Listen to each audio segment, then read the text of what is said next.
Well, hope you having a good time, good day, and staying cool in this crazy weather.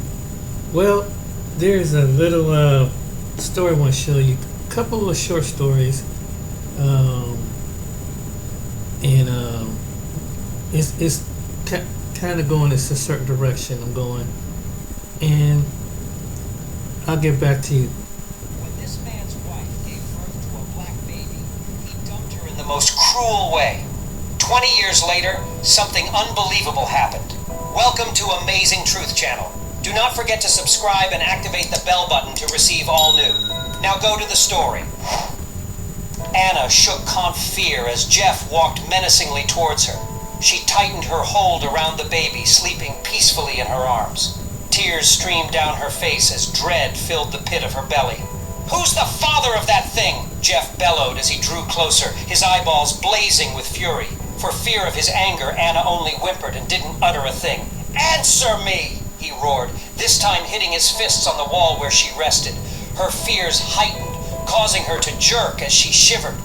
Jeff groaned in anger, holding his fists tightly as he shot daggers at her with his eyes. Without another word, he stormed out of the hospital room. Tears rolled down Anna's eyes as she watched her husband leave. She took another look at the beautiful baby boy sleeping calmly in her arms. She took pity on him, as she felt he didn't deserve to be welcomed in such a manner. Still, she couldn't fathom how the baby came out as black. She and Jeff were white. Even the medical staff didn't have an explanation for Anna. They only suggested some tests, including a DNA test. With this, they would be able to come up with the much-needed answers. 5 days later, Anna was discharged from the hospital.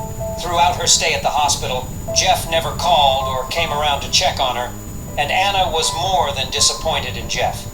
What happened to all the vows they had made to be there for each other, no matter what? Still, she understood his anger. If she were in his shoes, she would have been angry too. But abandoning her at the hospital was just too much. It meant he had lost trust in her completely. Even if he entertained doubts about the child being his, they could go far as a DNA test. It was much better than doubting her completely on a thought. When she finally got home, she met Jeff, who immediately gave her a cold, bloody look as their eyes locked. Without a word, he walked into the guest room.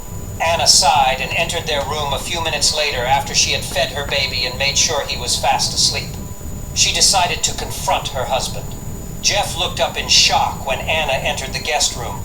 "What do you want?" he bellowed, angry that she even had the guts to walk into his room. Anna remained silent until she had gotten close enough. She then began to remind them of their earlier days and the vows they had made to each other. She asked him why he would entertain this much doubt and abandon her at the hospital. Why would he think she would at any time be disloyal to the relationship they shared? She then swore that she had never entertained the thought of cheating on him, let alone actually do it. She even suggested they go for a DNA test if he still doubted her. Tears streamed her eyes as she spoke and pleaded, but all Jeff did was throw her dirty looks. When it seemed she was done, Jeff let out a sarcastic laugh. He then said he would not waste his money on a DNA test, proving the obvious that she had been unfaithful to him with a black man. He told her to leave with her bastard and go meet her lover, or else he would make the house unbearable for her and the baby. Then he pushed her out of the room and ordered her to just pack her things and leave, or he would force her to do so. Afterward, he shut the door in her face. Anna sat by the door and wept bitterly.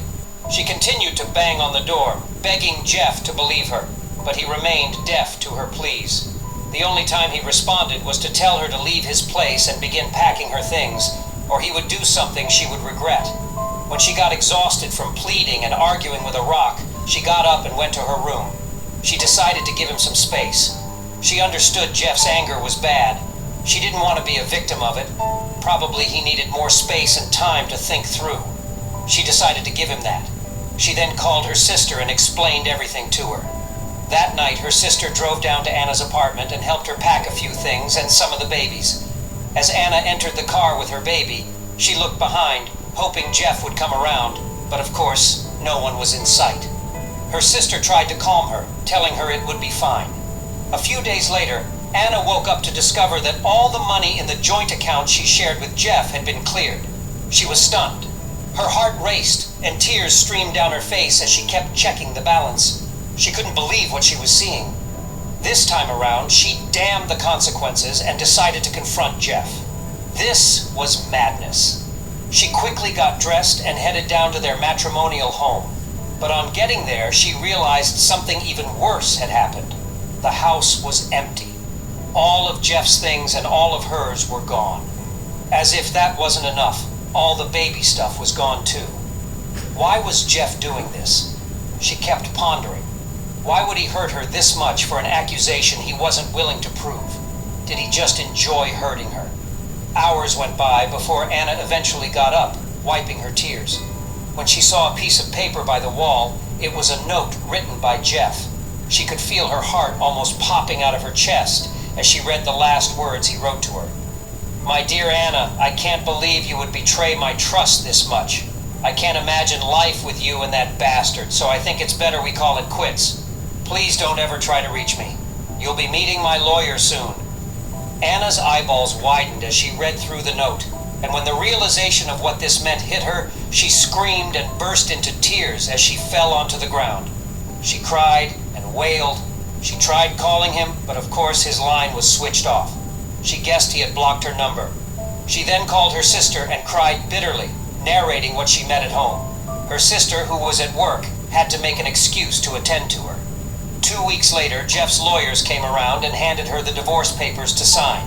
She was quite exhausted from crying, and any efforts to save her marriage were more or less a waste of time. She just signed the papers without arguments. The pain was unbearable.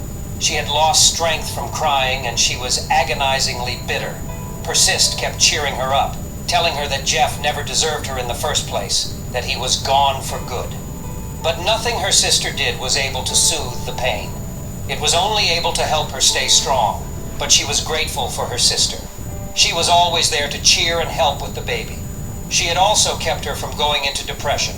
Despite the unforeseen circumstances his birth seemed to have brought, Anna never blamed her baby for her misfortunes.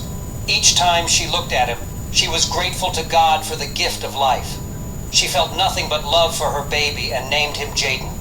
She was determined to raise him with all the love in her heart, counting him innocent of the trauma she was going through. Her maternal leave came to an end, and she had to resume work. She took Jaden to a daycare in the morning before driving down to work, but due to the agony she was going through, she became less efficient at work. She worked in customer service at a microfinance bank. Tasks that seemed easier for her initially felt tougher to run smoothly. The once smiling and bubbling young Anna became moody and reserved, appearing a bit shabby. A few weeks later, her supervisor, Pedro Williams, called her. He began asking her what the matter was, as she was no longer the employee he had come to know and appreciate. At first, she claimed nothing was wrong and apologized for her recent shortcomings. As he persisted, she claimed it was probably because she had just rounded her maternal leave.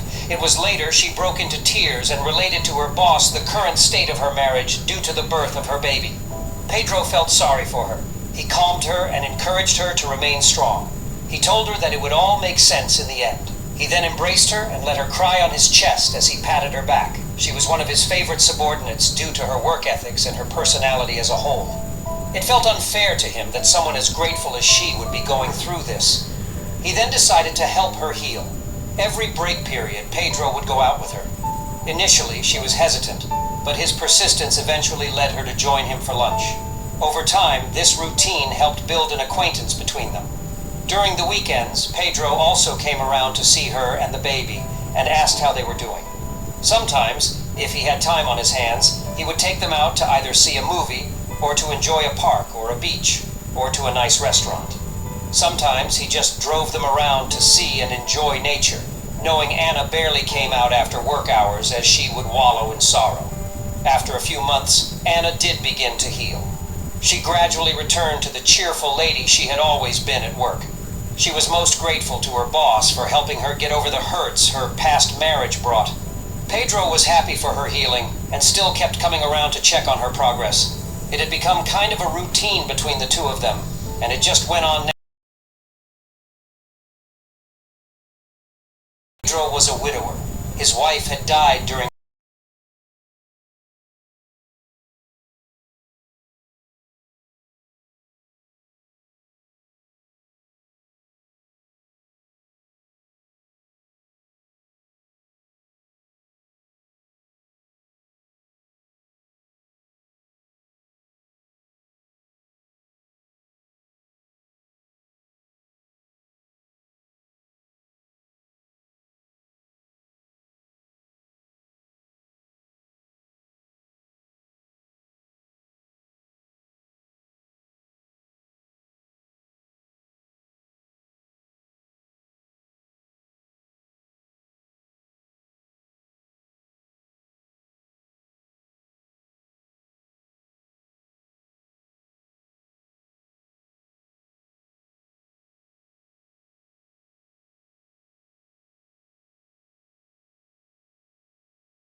finger. He got up and kissed her while the cheerful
about 10 years ago. She had confessed that his biological father, the man whom she had cheated with shortly after getting married to the man he believed was his dad. So why did you come back? You knew 10 years ago. What took you so long? Jaden screamed. Jeff had no sensible answer. He had actually gotten carried away with living a life without responsibility. After he dumped Anna, he lived his life carelessly. He went from party to party, dated several women, and spent lavishly. Eventually, he settled with a younger girl only 5 years ago, and that marked the beginning of his misery. She made his life a living hell. She never truly loved him and was only with him for his money. As a result of his marital problems, Jeff could no longer focus at work, and he got laid off. Just when he thought things couldn't get any worse, his young lover fled. That day, he had gone out to take a bottle or two. Whenever he went out that way, he would stay away for several hours just to escape the wrath of his girlfriend. When he eventually returned home that day, he got the shock of his life. Every single thing he owned was gone. Worse off, he began getting debit alerts on his phone until almost nothing was left. Overwhelmed with shock, Jeff suffered a stroke. Fortunately for him, his neighbor came to his aid, and he was taken to the hospital where he eventually recovered. As soon as he got discharged, Jeff knew he had to look for his original family.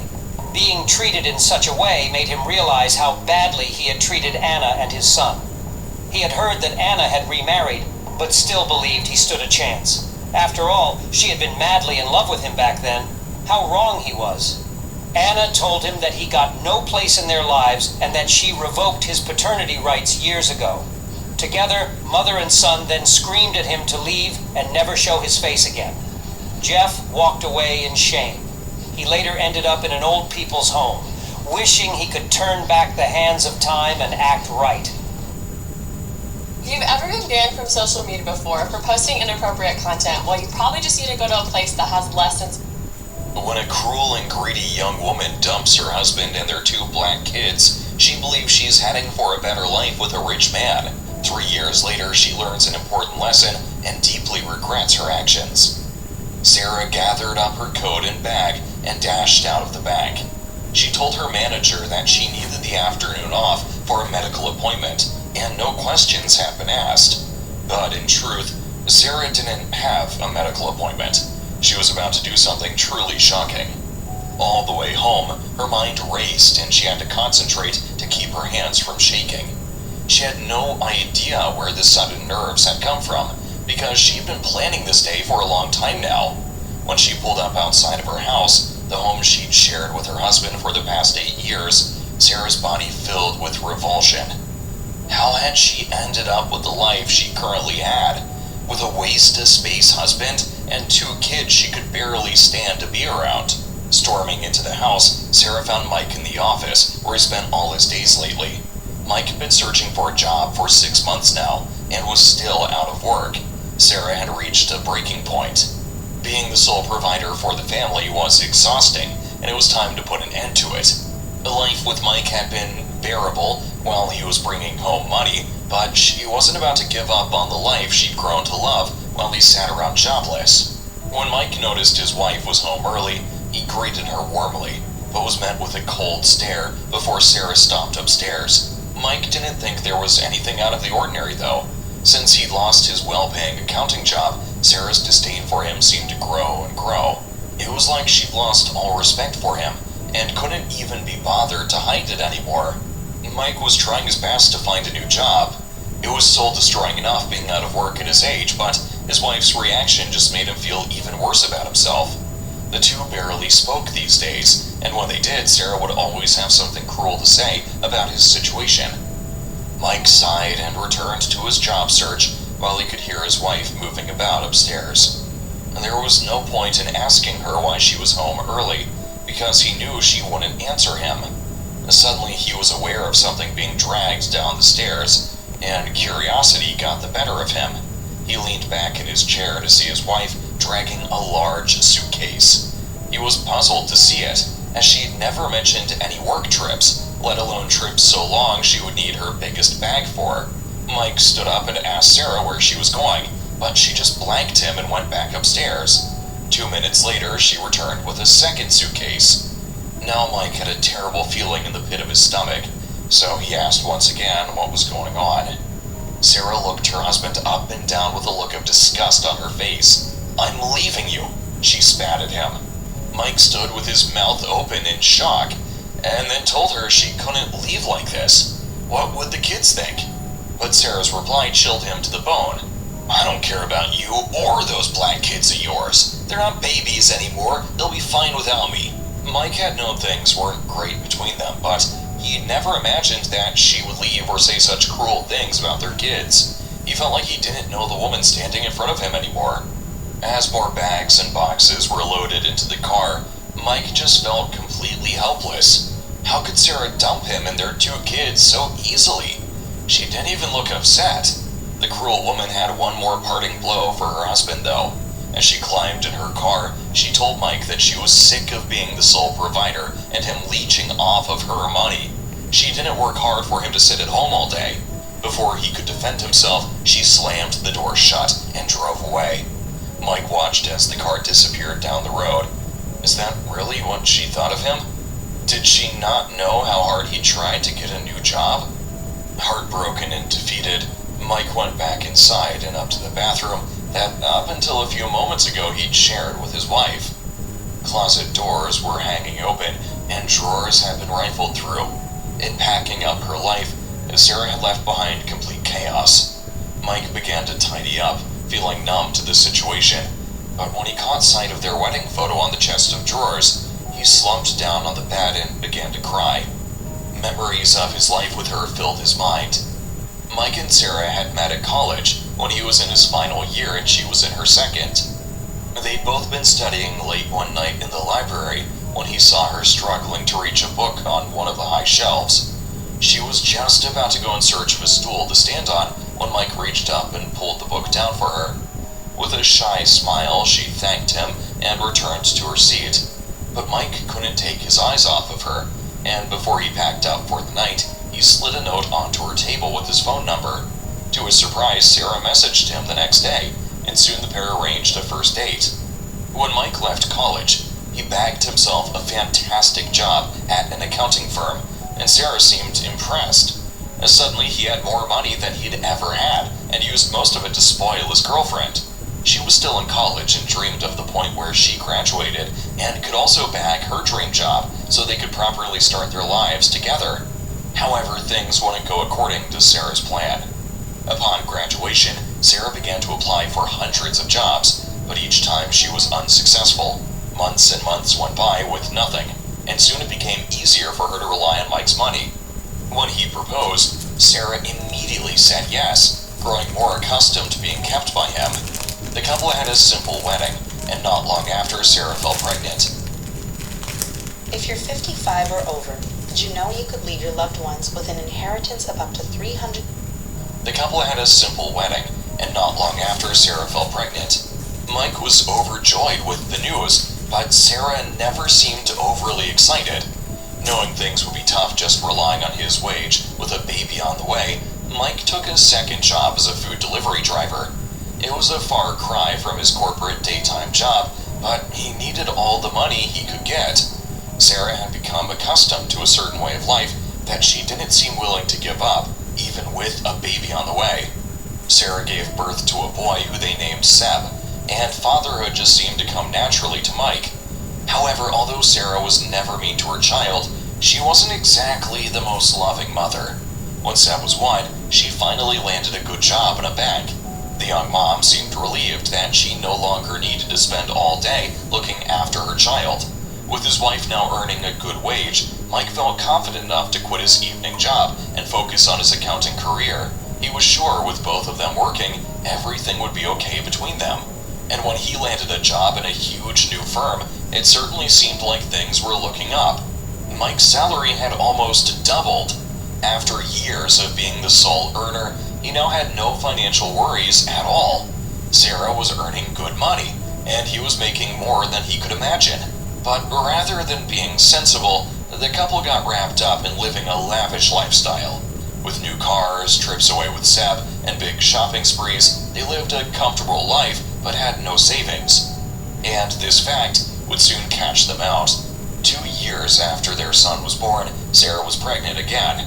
Once again, she expressed a little joy about the news, and Mike couldn't understand her. He loved Seb and was beyond excited to become a father once again. When their daughter Molly arrived, Mike spared no expense on her either. Sarah played her part in feeding and bathing the kids, but she didn't have the same bond that her husband seemed to have with them. However, she was more than fine with that, and as soon as she could, she returned to work, placing Seb and Molly in daycare. For a while, everything was great. Mike and Sarah got along well, although Mike could hardly say they were as love-struck as they'd once been. The kids were happy and money wasn't an issue, but Mike had no idea that things weren't going well at his company. Before long, it went bust, and he lost his job through no fault of his own. With no savings, they now only had Sarah's wage to rely on, and it was a huge crash back to reality. Mike had supported the family for years on his own, though, so he didn't doubt that his wife would return the favor, but he was wrong. Sarah hated the fact that Mike didn't have a job. She'd become accustomed to regular beauty appointments, buying designer clothes, and going on lavish vacations, and now she couldn't do any of that because her money had to go towards the bills and the kids. When Mike had been earning good money, playing the doting wife and mother had been tolerable, but now she couldn't stand it. However, when she met Carl through her work, all of her problems seemed resolved. Carl was ridiculously wealthy, and it was obvious he was falling in love with Sarah. And that was when she saw a way of getting out of her marriage to Mike and dumping him and their 2 kids for good. The sound of the door opening pulled Mike back to the present. He wiped his eyes and looked at the clock. 2 hours had already passed since Sarah had driven off, and now his kids were home. He ran downstairs and scooped them up, holding them tightly. He had no idea how he was going to cope with no money and no support, but he had to find a way. His kids meant everything to him, but there was no way he could tell them Sarah had left. So he told them that their mommy was away on a work trip and wouldn't be back for a while. As the weeks passed, though, it became clear that neither of the kids missed Sarah as much as Mike had feared, and he began to realize that she'd never really spent time with them anyway. When friends and family heard about what Sarah had done, they stepped in to help Mike and the kids in any way that they could. Mike hated accepting charity from anyone, though, and felt ashamed of his situation. He was also heartbroken. He loved Sarah for many years, but it was clear to him now that she had never felt the same. He also felt guilty that Seb and Molly would grow up without a mother, and if he didn't get a job soon, then he feared they wouldn't be able to keep the house. Meanwhile, he was also dealing with the divorce papers that had landed on his doorstep, citing irreconcilable differences.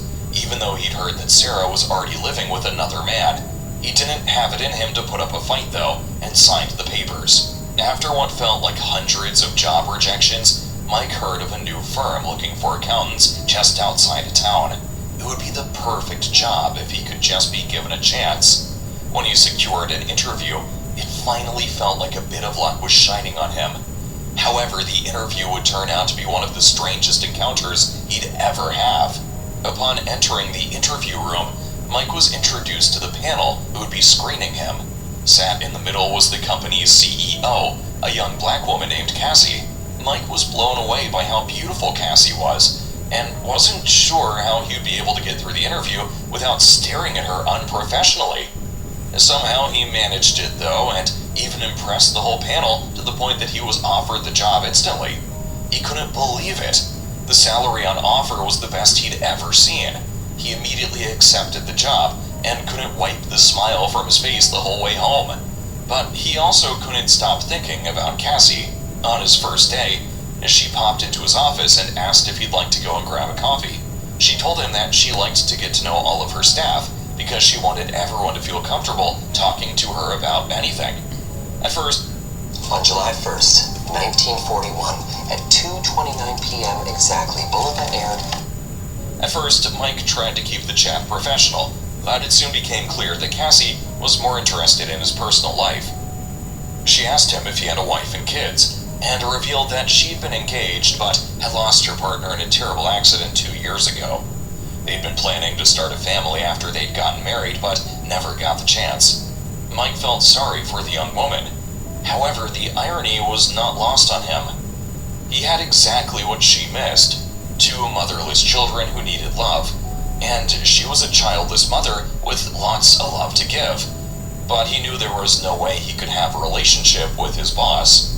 Soon after, Cassie started regularly visiting Mike's office, always on the grounds of having something work-related to discuss. However, he was sure that there were other people she could discuss these things with. It almost seemed like she was making excuses to see him and talk to him, and one evening, he realized that his instinct had been right. As he was getting ready to go home, Cassie came into his office and closed the door behind her. She admitted she had feelings for him, and promised to be mature and professional about his decision, whatever it might be. Mike couldn't believe it. He'd not once considered dating since Sarah had left almost a year ago, but he had to admit he was drawn to Cassie's fun and warm personality, not to mention her beauty. So he told her he would like to get to know her better as well. When the pair began dating, Mike was sure he was the happiest he'd ever been. Having 2 kids to think about, he wanted to take things slow with Cassie, but he could tell he was falling in love, and fast. So, after a month, he cautiously introduced Seb and Molly to Cassie. Thankfully, it turned out he'd had nothing to worry about.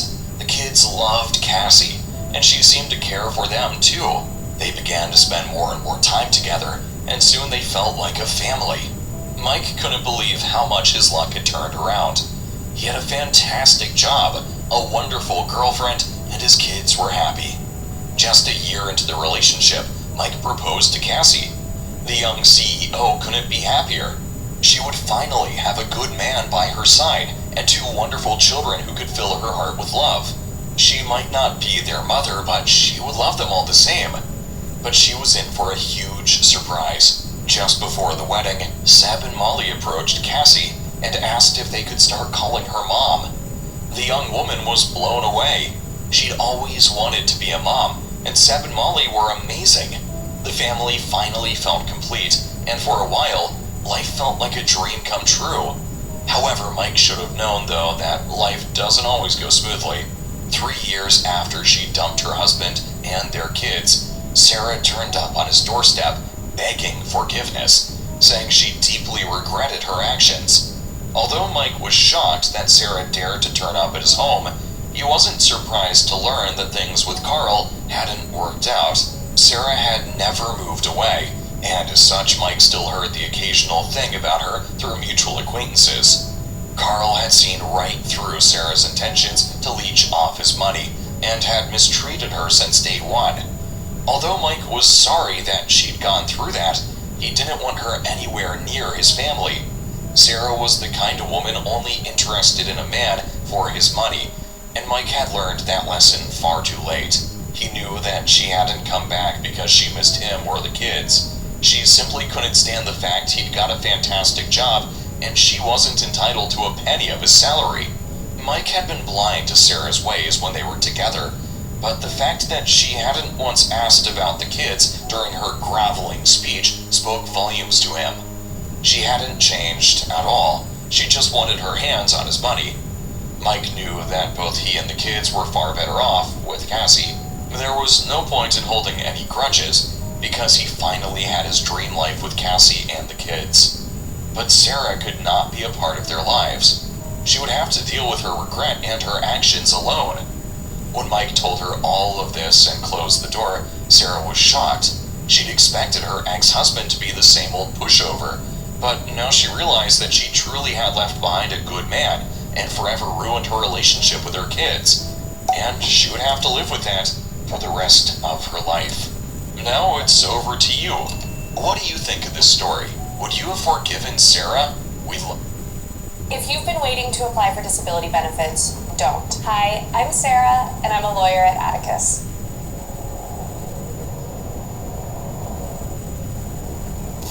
Because racism is real.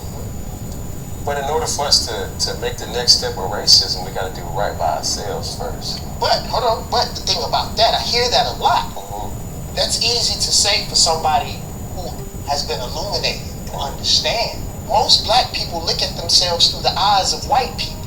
So we treat ourselves like the people who we want to be like. Yeah. The way that we wear our hair, that's the reason why it's so important, the statement that you made. You have to be unapologetically African. And if you don't love yourself and you don't like the way that you look, why do you think you're going to treat other people? Where was the lie? And that's the problem right now in our community. The self-hate is real. The self-hate is so bad that we don't want to make children that look like us. You may say what you want to say about Dr. Omar. When it comes to interracial relationship, he is 100% right.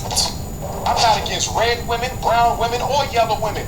I am against the transfer of wealth out of the black community to white people who have taken enough from black America. Why are we marrying Asian women? Why are we giving our wealth to them? Why are we marrying white women? Why are we giving our wealth to them? We don't have enough as it is to rebuild black America. And you out here marrying women who you know gonna take you to the cleaners. Now I know whenever I do interracial videos, a lot of you guys hate it. Some of you guys unsubscribe. Some of you guys come on my comment section, being very disrespectful, saying nasty things. That is not going to stop me from speaking the truth. We allow them folks, you know what I'm talking about when I say them folks. We allow them to use their image, their movies, their TV shows to twist our mind to where we hate ourselves, to where we prefer to date their men and their women. Hello, welcome to Reactions and Reviews. I'm your humble host, Eze. Thank you, and I hope you enjoy the show. In today's episode, I'm going to show you the reason why they designed it this way and why they are pushing interracial relationship. Go to TikTok. I have mixed kids. Of course everybody asks if they can touch their hair. I'm a mixed kid. Of course I have a black dad. I'm Madge. I ain't boring. Cute. Of course you're cute. It's like a mixed baby challenge. Everybody's showing off their mixed kids. I mean, read that. When you start thinking about how beautiful your mixed kids will be, that lets you know what he is thinking, what she's thinking. They're thinking about making beautiful mixed kids. Now, what does this one say? When your mom is white and your dad is black. Okay? Now, I'm not a racist. I'm far from being a racist. Far from that. If you know what the definition of racist means, I can never be racist. However, I love my race. I have no evil thoughts or evil plan or anything negative towards any other race. I just prefer to date my kind. I just prefer for my children to look like me. I always make this statement. I always say this. If you want to know how a man or a woman feels about their race, look at who they marry and who they procreate. Look at their children. Now, I want to show you pictures of some people that are white passing. Now, what do I mean by white passing? They look so white, you would never know that either their mom or their father are black people. Okay? Let's start out with the rapper Logic. Now, when you see Logic, you would think he's a white dude. You know what I'm saying? I don't listen to you. But When I was making this video, I looked him up and I listened to a few of his music. The ones I listened to, he's always talking about black issues. You know, black this, black, you know what I'm saying? And he uses the N-word. His father is black.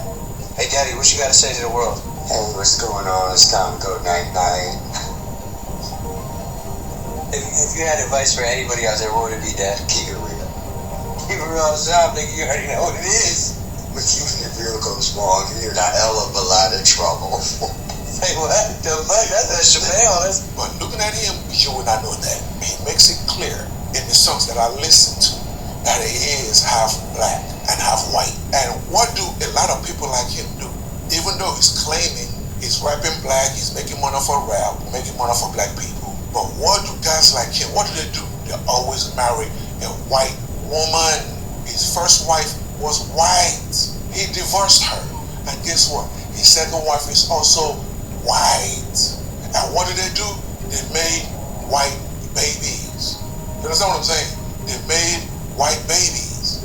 If you made it this far, hit that like button and leave a comment to trigger YouTube's algorithm. So hit that subscribe button and hit that bell to let you know every time I upload a new video.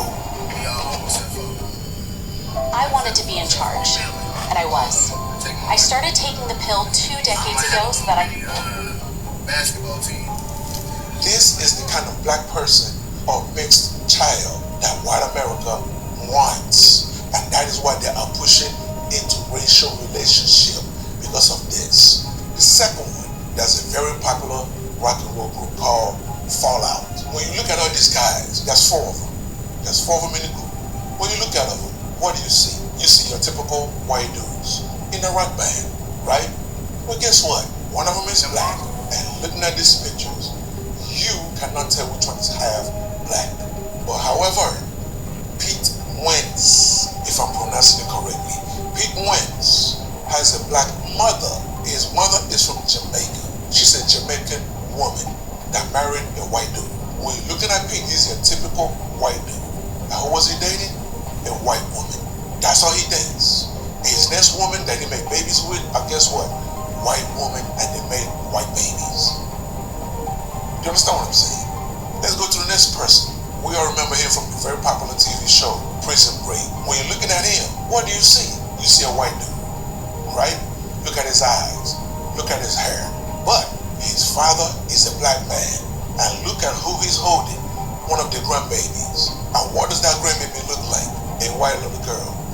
And last, let's go to mega superstar volleyball player, Gabrielle Reese. She was super popular in her prime when she was playing volleyball. She made volleyball real popular. She made volleyball a global situation. And when you look at her, what do you see? What do you see? You see a typical blonde white woman. But guess what? Her father is black.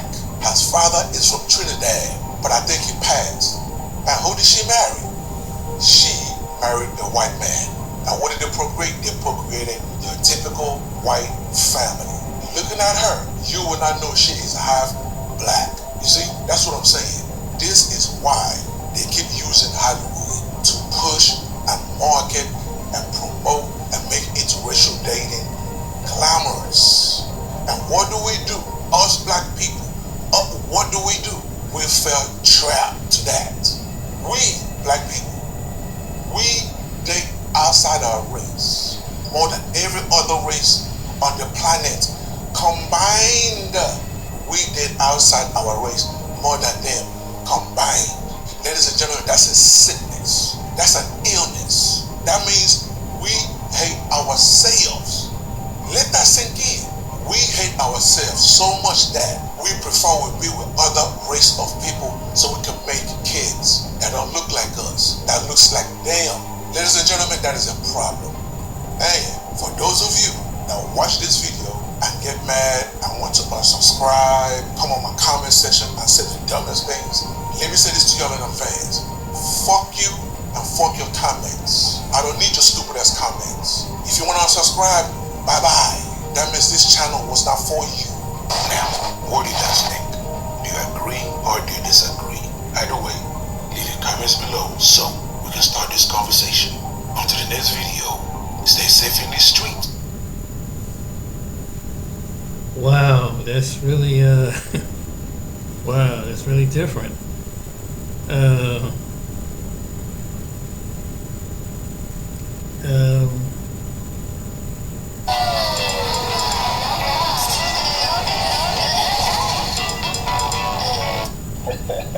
Alright, you brothers are down bad in Dominican Republic.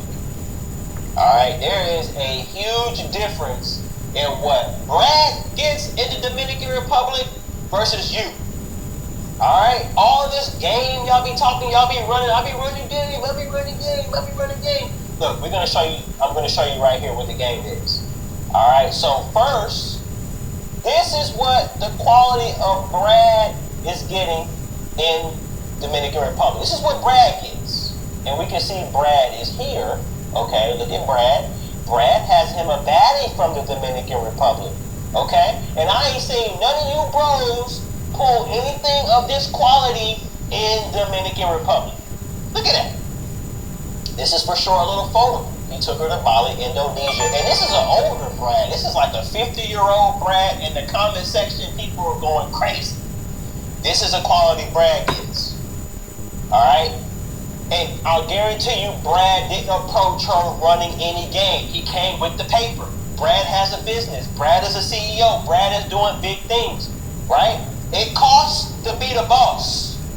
Okay? It costs to be the boss. But we're gonna come back to her. And look, she's in the gym too. We're gonna look, come on, bro. She's in the gym working out. This is what you bros are getting though. Let's go back. This is what you bros are getting in the Dominican Republic. And do you guys see the difference here? Baby. Hola. A rat. Y'all go to Dominican Republic in Sosua and y'all pull the rats while Brad has a certified dime piece from the Dominican Republic. That's the difference between, and we gotta give Brad his flowers. We gotta give Brad his kudos. I'm just calling it what it is. You brothers discuss it. Look at this. I was trying to talk to you yesterday. You wouldn't talk to me. I was trying to talk to you yesterday and you wouldn't talk to me. So you got rejected by a rat in Dominican Republic. You flew all the way to Dominican Republic to get dissed by a rat? Come on, man. You brothers are down bad, man. Do you want to successfully date women abroad? Keep in mind now, I live in Brazil and I've been living overseas 14 years. Do you also want to discover all of the top tier travel hacks from a pro? You get all my knowledge and build wealth through stocks, bonds, mutual funds, crypto. I have all of that information in this travel system. Check it out. Check the link in the description box for more info. That's why I don't even be rude. When people be saying, hey, Scholar, you talk too much about Brazil. You be talking highly about Brazil. You be saying, going crazy about it, right? I ain't even worried about you brothers coming to Brazil because an overwhelming majority of y'all got terrible taste. He's in his feelings right now because she didn't want to talk to him. Hombre. Elisa. You busy? No? No, the guys. You just go? You don't know? Me? Both of them is some rats. You brothers have been historically, you guys historically had bad taste. And nobody wants to call this out. But I'll call it out. When you brothers be talking about y'all running game in the United States, oh, MT, you over there in Brazil, you paying for it, all that type of stuff. I can get it for free. When we talk about getting it for free, this is the quality that they're talking about right here. This is the quality of women that they're talking about. When I smash something for free, this is what I'm getting. You get what you pay for. You know what I'm saying? And we got another one. We got another one, okay? Y'all love running up over these rats. You know what I'm saying? And the thing is, y'all run up on the rats and then y'all be hiding y'all camera. Y'all too scared to pull the camera. Look, another rat. You know what I'm saying? He's trying to pull up. Look at that. I'm pulling up on a rat. I want to see you twerk it. I want to see you shake it and all this type of stuff. Right? Just rats. Right? Man, you brothers disgust me, man. And here we go again. This is a baddie right here. Okay, this is what Brad is getting. Look, Brad. Brad got him a baddie, and you ain't gonna see anything like this in Sasua, by the way. You ain't gonna see this in Sasua. You know, but there's a quality disparity, and people are gonna come at me in the comment section. They're gonna come at me in the comment section talking about MT, man, you hating on the brothers. No, I ain't. I'm just calling it what I see. I'm just calling it what I see. You brothers have bad taste, and it's disgusting. And I'm really happy that you have bad taste because I know you're not gonna ruin any of these places. When they talk about, this is where I'm gonna decide, and I'm gonna side with black men. When they go out and they say, man, these passport bros, they're going to these other places and they're tricking and they're ruining the local economy. They're overpaying for it.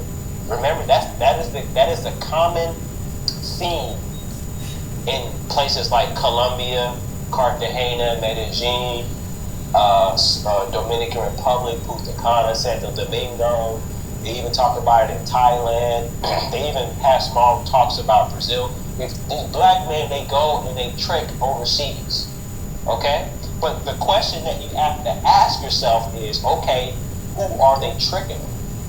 Because that is a big deal. And we can see already with the quality of women that the average ninja tricks on. That's why I'm not even worried. I can talk about Brazil all day until my face is blue. Because I know when you brothers come to Brazil, you ain't smacking up anything of quality. You're not. And I see what the quality y'all be smacking up because y'all be posting pictures in my Patreon, which is a lot of it is trash. And y'all gonna be like, damn, MT, you going in on your Patreon subscribers? A little bit. They be posting, most of them post trash. Right? I get messages, hey Skylar, do you know her? Do you know this? Do you know that? Trash. Can't go? Do this to clear out stuck poop fast. On June 17th, it's really interesting with these videos. But yeah, I think it's different outtake look on life, and when you're looking for a relationship or when you're looking for somebody, you basically want to come down to the characteristics of a person. Everybody, and that's what the first two videos, there's people that they selected didn't. You have to get to really know a person, and no matter if it's someone with a different race as well as the same race or culture you come from, you got to get to know a person because the character succeeds that, but tells the whole point. But yet, there's some people, but when you find the right person that know how to love you like your friends and family do, you have a blessing. But if you got somebody that's just there for, not for love, but just for some other reasons, and sometimes just to have a experiment with having kids that the kids, whether they mixed kids or just same race kids, go for and feel accepted and feel loved. And I think that it's too bad, there are black men and black women that have that, and it's on both sides. It's not just one side or the other. That they, like the one brother was saying, that there are some that do have that. I do believe have that self-hate, and that because it's something I think that was ingrained with some black people. I don't want you bring home some nappy-headed boy or nappy-headed girl, and I think that subconsciously that bothers some people, and I think that in some cases why some people marry outside their race, and I think subconsciously there's some people it could be something deeper. But time will tell. In any relationship you get into, time will tell what that person who you get with, regardless of race, color, creed, what does their character stand out to be. And knowing that, are they going to be able to walk with you through the cultural differences and certain things that keep us divided in this nation. Even though we come together in sports and music and things and certain activities, but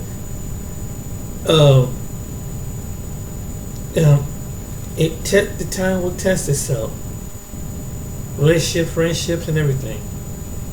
But overall, find someone to love you for you. If you find someone with a different race, I pray that for many people, as well as myself, that you find somebody that have the heart of God, heart of compassion, and can look past the being. You can't find that, then you don't need to be with that person. And when you marry into someone of a different culture, you gotta love that person and their family, male and female, in an opposite culture. So can you do that? And can reciprocate in return? Because if they pick you but don't want to pick the people, whether they're male or female in your family, then something is wrong. Because someone's too dark, someone's too this, it's something up here it isn't right.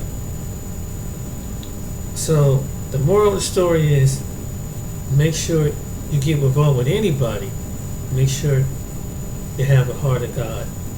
Make sure they know what love is before you settle down with anybody. Alright then, ladies and gentlemen, hope you enjoy this video. Like and subscribe till next time I see you on that video. And yeah, hope this video will go through. But there were some very good stories, and it goes to show you got to get to know a person, and let God bring you the person that has that kind of love. That's what I took away from those two stories. Don't be fascinated about the look. Get to know the person. Take care. Be blessed.